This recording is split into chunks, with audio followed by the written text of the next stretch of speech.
Hello, I'm Mark Payne. Welcome to History Alive. History Alive is a program of the West Virginia Humanities Council that brings historical figures to life through portrayals by presenters who have conducted thorough research into their character. These presentations are both entertaining and educational. The Humanities Council makes these characters available to nonprofit organizations across West Virginia, such as schools, libraries, historical societies, and a wide range of civic groups. Their presentation fee is paid by the Council, and we ask only that their travel costs be covered by user groups. History Alive is designed as an interactive experience between the character and the audience. We encourage your organization or school to host a presentation for your audience or students. Having someone like Robert E. Lee or Ann Bailey come to speak to your group can really breathe life into these important people from history. Nothing compares to the live in-person visit. Each presentation consists of 3 parts: a monologue, a question-answer session with the character, and then the presenter breaks character to answer questions about how he or she conducted their research. The 15 presenters on our History Alive roster have researched a variety of sources such as diaries, journals, letters, official documents, autobiographies, and the research of other scholars in developing their character. A History Alive presentation is not a play. It is very much an audience participation event that relies on interaction between the audience and the character. Being able to ask your own questions of these important figures from the past is both fun and educational. It's difficult to reproduce here in the studio the feel of an actual History Alive presentation.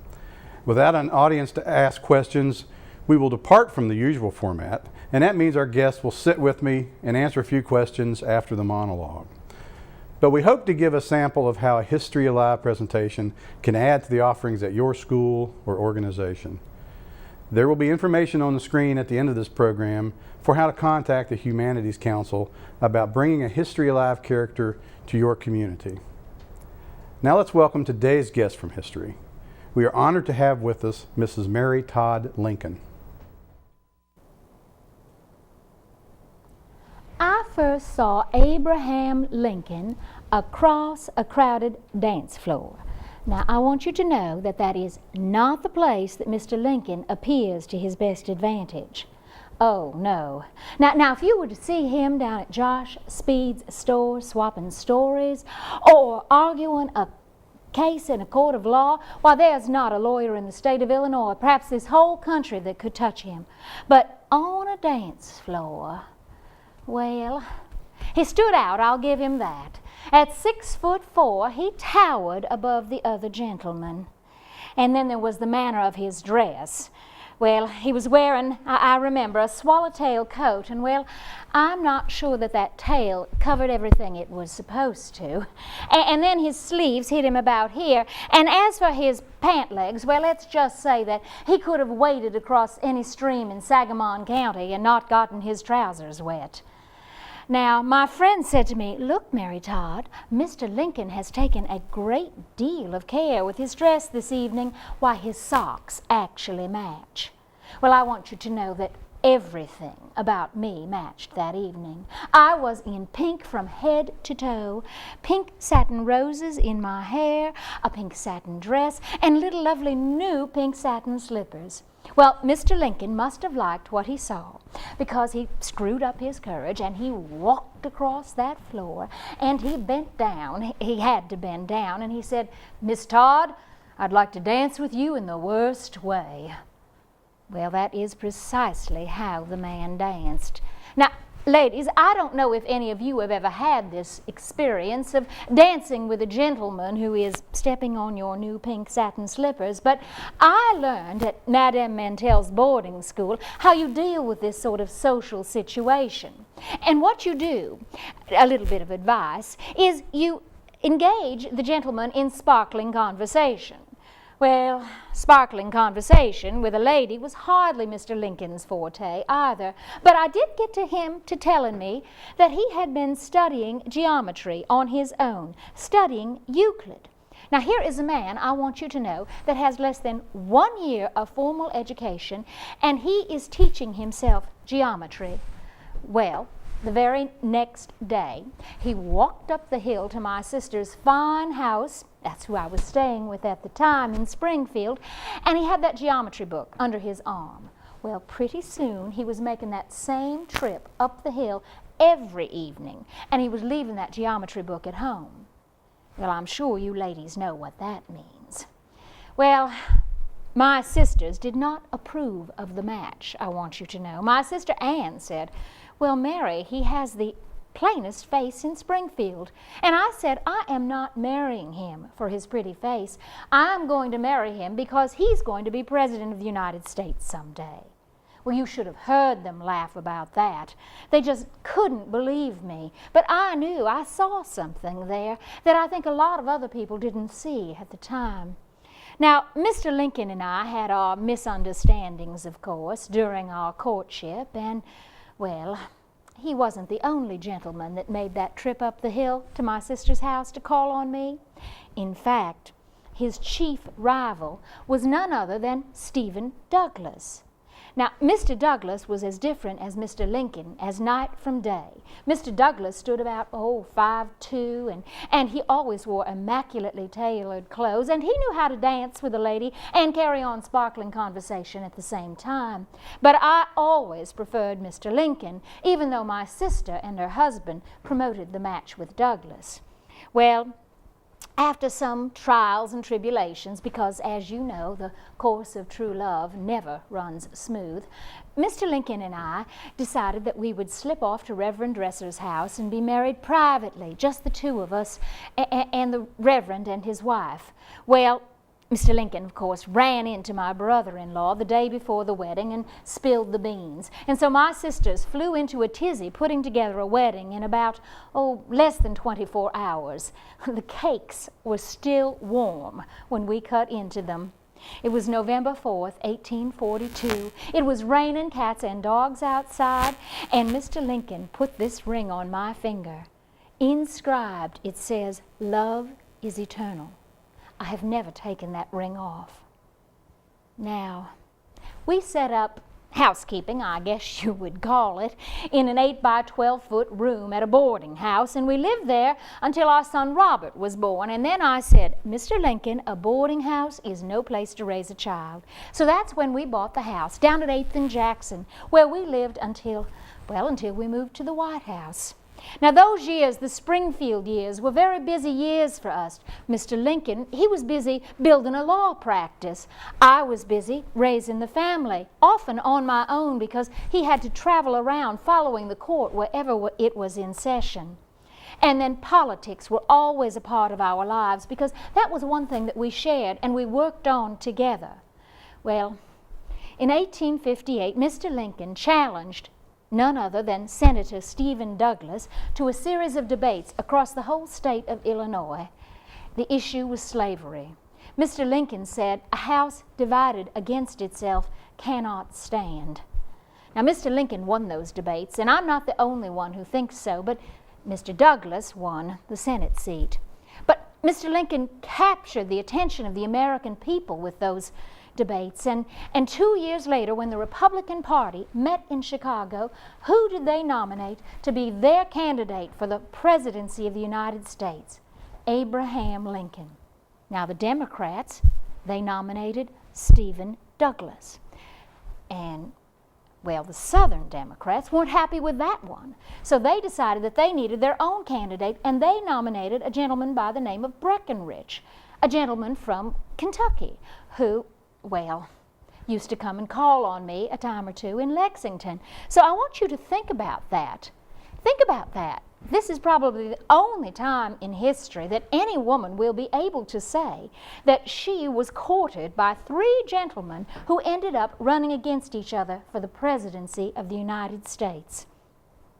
Well, Mr. Lincoln conducted himself with dignity during that race, and I wish I could say that Mr. Douglas did, but unfortunately he did not. He went from town to town, actively campaigning and asking people to vote for him. Can you imagine giving speeches like that? Mr. Lincoln wouldn't hear of it. Well, and I guess the American public preferred Mr. Lincoln's way.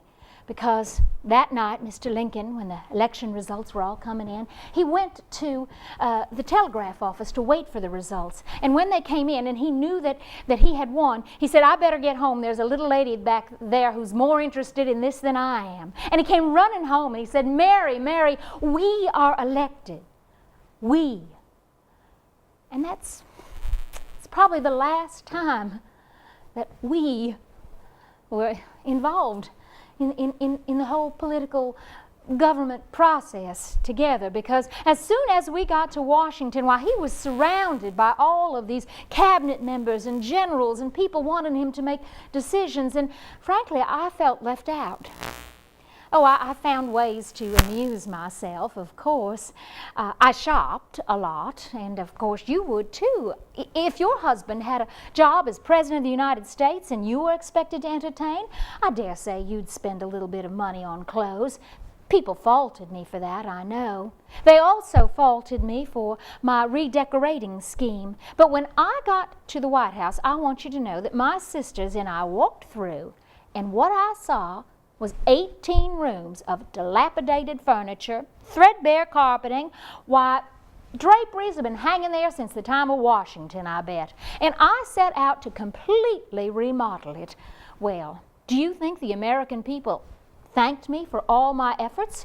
Why, I sent all the way to Paris for textured wallpaper, and I got great Bavarian crystal chandeliers, and no one thanked me a bit. They all seemed to be so concerned that I had gone over my budget. And even Mr. Lincoln, because I did go to him and I asked him if there wasn't some way to sort of move some money around, you know, to cover some of my expenses, and he said, "No, absolutely not." He said, "It would stink in the nostrils of this country that you have spent so much on flub-dubs for the White House when there are soldiers without blankets. We will pay for it ourselves." And we did. Well, Mr. Lincoln was so busy with those generals and things that, well, it seemed like nothing could take his mind off that war, except maybe the boys. Why, Willie and Tad used to burst in on him and get him down on the floor and wrestling, and those two boys would wrestle their father on the floor, and he'd forget all about that war. I know that they said I let my children run wild in the White House, and perhaps that time when Taddy tied a goat to a chair and drug it through the East Room during some kind of meeting or something, perhaps that was a bit much. But Mr. Lincoln laughed. And you know, after Willie died, it seemed like we just stopped laughing. There was no laughter anywhere. Till finally, Mr. Lincoln came to me and he said, "Mary, there are mothers and fathers on both sides of this war who are losing their children." He said, "We have got to try to put this behind us and get on with the business of ending that war." Well, that was all that consumed him, and I tried my best to help him in any way that I could, but sometimes I fear that I may have added to his burdens because of my grief over the loss of Willie. Well, finally, the war started turning for the better, and it looked as though the North was going to win, and Mr. Lincoln was re-elected president. And he gave the most wonderful second inaugural speech. He said that when the country reunites, there should be an absence of malice and charity toward all. There was no charity for us, I'm afraid. Just a few days after that, Mr. Lincoln came and told me about a dream he'd had. He always had dreams during the war about battles, and, well, I knew that his dreams signified. They meant something. Well, he told me that he had awakened in the middle of the night in the White House, and he had heard crying. And he wanted to find out the source of that crying. Where was it coming from? And so he walked from room to room in the White House until he came to the East Room, and there was a guard at the door, and there was a coffin laid out in the center of the room. And he asked the guard, "Tell me, who has died?" And he said, "Why, don't you know? The president has been assassinated." Well, I tried to tell him, "This dream means nothing, Mr. Lincoln. It means nothing." But I knew better, and so did he. A few days later, we went for a little carriage ride. We went for carriage rides most every day if he could get away. And it was just the two of us, and we were talking, and he was happier than I had seen him in months, probably years. He said, between this war and Willie's death, we have all just been so sad. We need to work harder to be happy. And he said, you know, I'm not going to be president forever. And when I leave this White House, we can travel, we can go places we've never been. Well, that night we had tickets to the Ford's Theater to see a play, Our American Cousin. We'd seen it before. And the Grants, they were going to go with us, but for some reason they canceled at the last minute. And then Robert, he was supposed to go, but he also was too tired, and so we invited another young couple to go with us. And I said to Mr. Lincoln, perhaps we should just stay at home. And he said, no, they expect us. The theater manager expects us. So we went, and we were sitting there in that little box that they set up for us with Mr. Lincoln's favorite rocker, and I was sitting right beside him. And I was sitting kind of close to him, I confess, and he reached down and he took my hand in his. And I said, Mr. Lincoln, what will people think? You're sitting so close to me like this. And he patted my hand and he said, they won't think anything of it, Mary. And those were the last words I heard him say. I don't remember the shot. What I remember is his hand in mine, jerking, and the rocker rocking, and his head slumped over, and I tried to write it, and there was blood, and there was a man in the box, and he jumped down onto the stage, and he ran out, and there was blood, but Mr. Lincoln was breathing then. He was still breathing. They carried him across the street and up the stairs into a bedroom. I remember it was a spool bed and he didn't fit. They had to lay him crosswise, but he was still breathing then. And they sent for the doctor, and then pretty soon the room was crowded with cabinet members, generals, important men. And the doctor looked at me and he said, Mary, I'm afraid there is no hope. And I cried out. I said, have I given my husband to die? And someone said, get that woman out of here. And they took me in the next room, and I was not there when Mr. Lincoln breathed his last breath. Someone said, and now he belongs to the ages, and that is true and it is fitting. But I want you to remember that there was a time when Abraham Lincoln was just an awkward young man on a dance floor. He looked up, he saw a girl in pink, he walked across that floor and he said, I want to dance with you in the worst way. Well, please remember, I was that girl.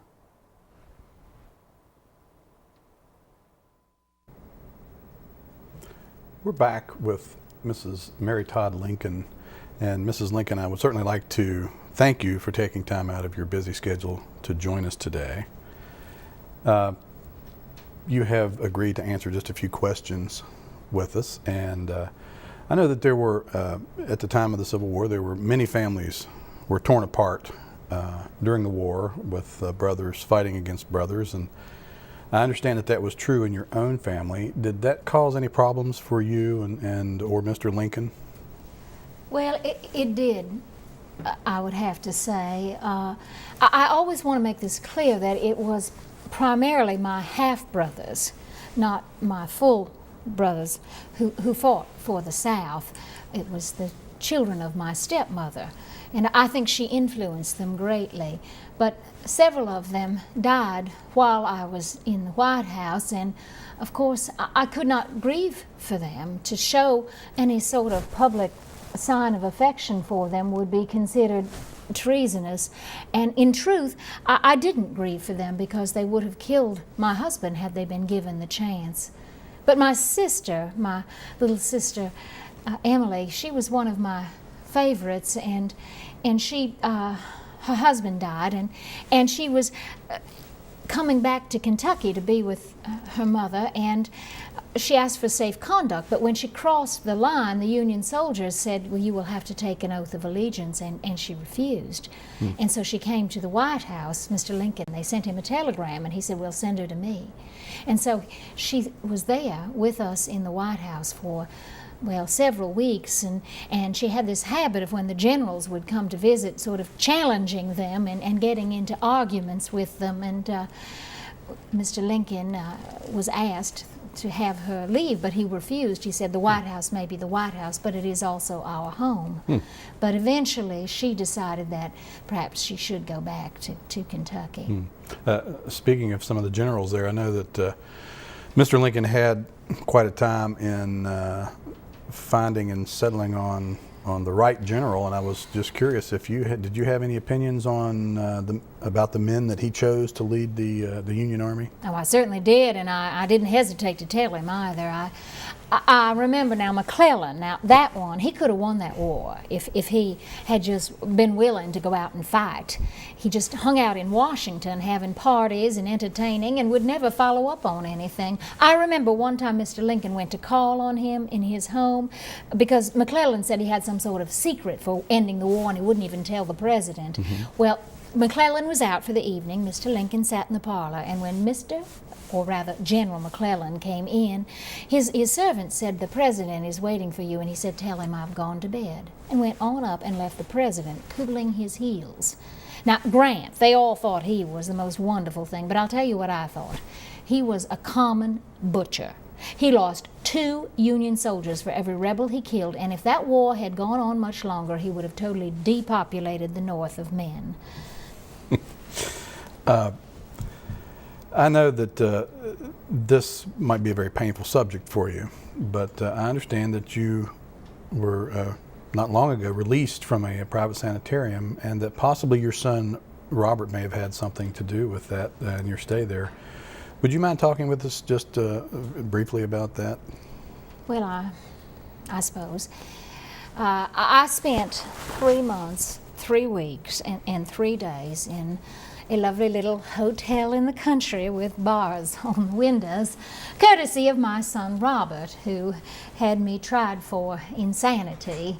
I want you to know I have been declared sane again, as though I ever were insane. But Robert, well, I'm still trying to understand all of his motives, but apparently he thought that my excessive grieving and also my shopping were symptoms of some sort of mental instability.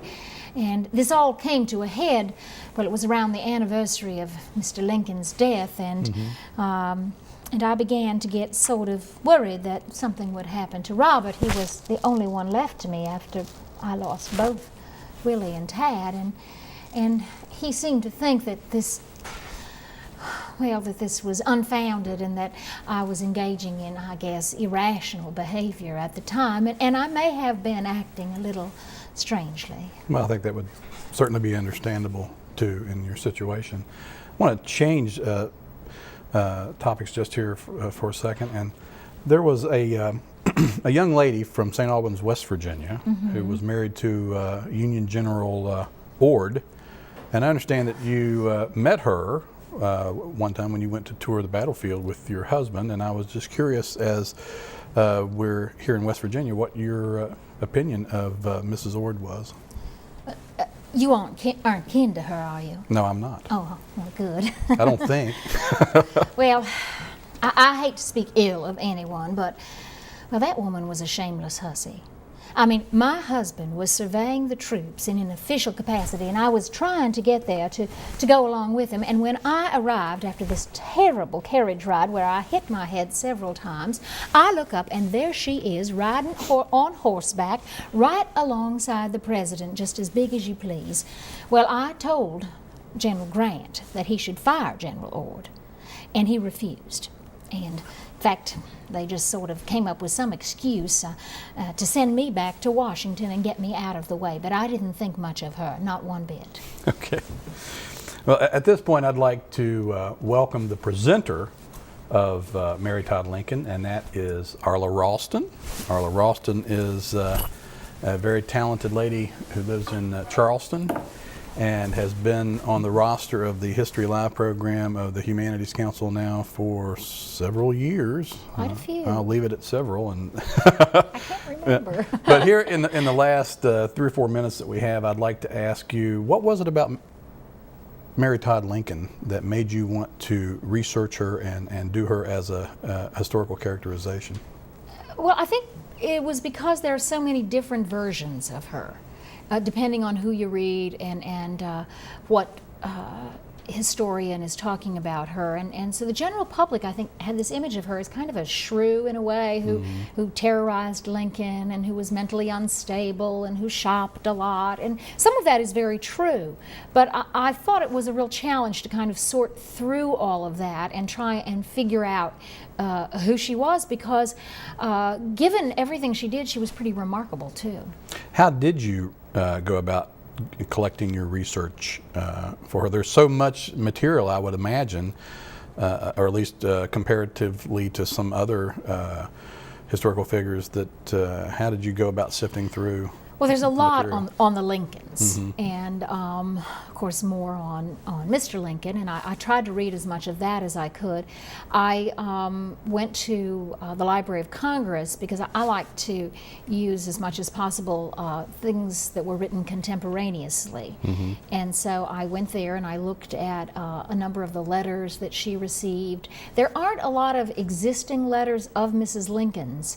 There is a collection of those, and I read them. There aren't very many between the two of them. Unfortunately, right before they moved to the White House, they just burned everything. I mean, and there's accounts of neighbors seeing a bonfire, and the Lincolns are just kind of getting rid of their history, which with no kind of thinking that this could be important someday. So there's only 3 or 4 surviving letters between the two of them. But I decided, once I had gotten all this material, that it was my duty in a way to present her side of the story.